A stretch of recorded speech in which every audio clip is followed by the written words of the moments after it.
zéro déchet, c'est quelque chose que l'on peut faire vraiment dans sa vie quotidienne, assez facilement, et pour lequel, somme toute, on ne change pas fondamentalement de mode de vie, mais on a des résultats assez rapides, et aussi parfois des résultats tout à fait spectaculaires. Aujourd'hui, on a réuni des enseignants, donc de différents niveaux d'enseignement, maternelle, primaire, secondaire, pour essayer vraiment de réfléchir tous ensemble à comment est-ce qu'on peut arriver à faire zéro déchet à l'école.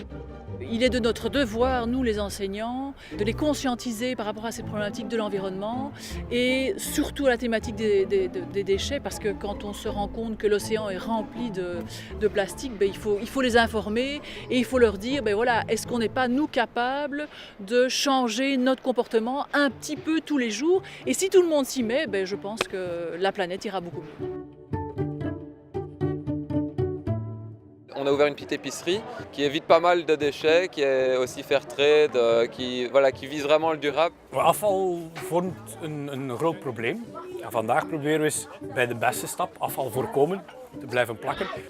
Dat ze eigenlijk die dingen ook een keer in de praktijk zien en dat ze zien vooral dat het niet moeilijk is om dat te proberen. Je pense que si on veut vraiment instaurer ça dans la société en général, ça doit commencer à l'école, surtout à l'école, à la maison, avec les parents.